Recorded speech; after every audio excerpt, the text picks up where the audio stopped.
SiriusXM's Catholic channel. And McKay Coppins. He's not clergy. No, he's a senior political writer for BuzzFeed. It's great to have all three of you here. Merry Christmas, or whatever applies to you. All right, so let's look at the best and the worst. Christine, I'll start with you. When you think about faith, best manifestation of it this year? I think definitely Pope Francis's visit. Give the nod to the big man out of Rome. I do. Why? Well, I think there's something about Pope Francis, and he said this himself, that when he looks at people, he sees the image and likeness of God in them, and that gives them value and dignity. So whether he's talking to President Obama, whether he's talking to a homeless person, whether he's addressing Congress, or meeting with Kim Davis, he sees each person as made in the image of God, and he treats them as such. And that's so out of the ordinary in our very politicized world. The Kim Davis, I like how you tucked that in there. I wanted to bring a little bit of controversy to the Pope's trip because he had struck this almost ecumenical, almost secular vibe where, boy, he's just doing the right thing, doesn't matter what you believe. And then there was that meeting with Kim Davis, which started to play into the little inside politics. How'd you see it? Well, yeah, I mean, the Pope has been interesting in the way he's kind of scrambled the politics in this country. But I think the visit with Kim Davis was a nod toward the fact that the Catholic Church cares a lot about the issue of religious liberty. Kim Davis in particular, though, has been a very controversial figure because she's become, almost immediately, was kind of co-opted as an icon of the religious right and the Republicans. You saw candidates like Mike Huckabee and Ted Cruz aggressively champion her and almost turn her into a stump speech line, right? But I think that the issue of religious liberty, while this was a very controversial flashpoint, continues to feed into the 2016 race and will all through next year. And I think that there are also signs of real compromise that are to be had if people are willing to come together in kind of good faith and work it out. There was a real flip on the notion of religious liberty. We had been playing with it in terms of inclusion. Right. This wound up being about essentially the right to exclude. Kim Davis, of course, the Kentucky clerk.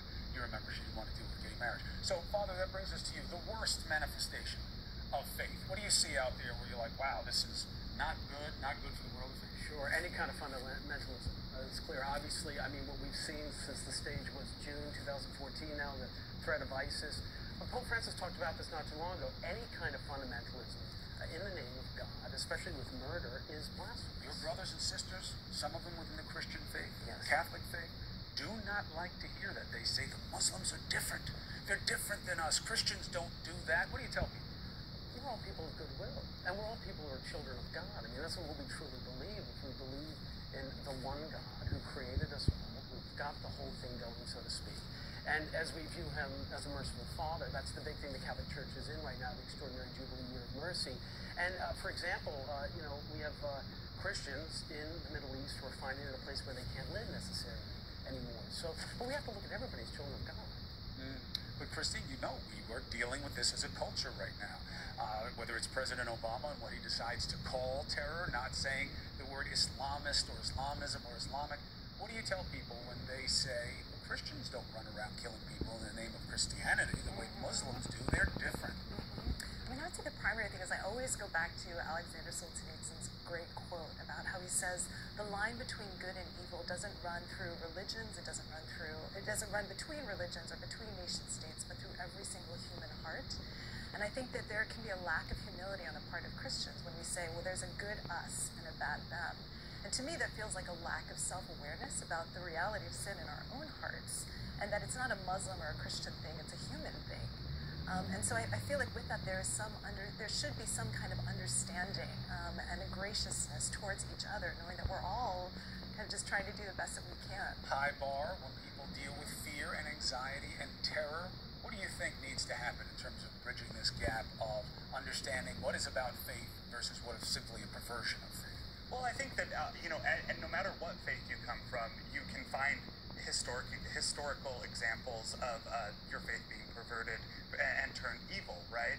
This was a point that President Obama once made, and it became very controversial, harkening back to the Crusades. Now, in our time, obviously, Muslim people of faith are dealing with this hateful ideology that's taken roots in some parts of their community.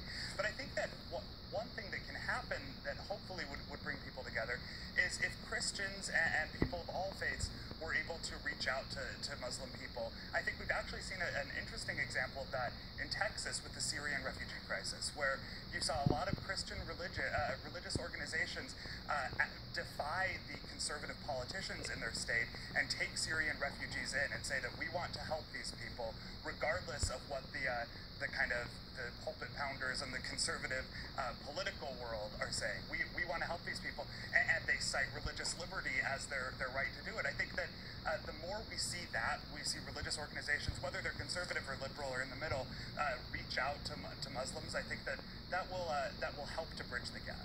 Christine McKay, Father John, thank you very much. Merry Christmas to you both. Thank you. You too. Merry Christmas. I celebrate. It's good. I was treating you as a reporter. I was trying to give you a nod to objectivity. Allison, I'll tell you, we'll end it where we started.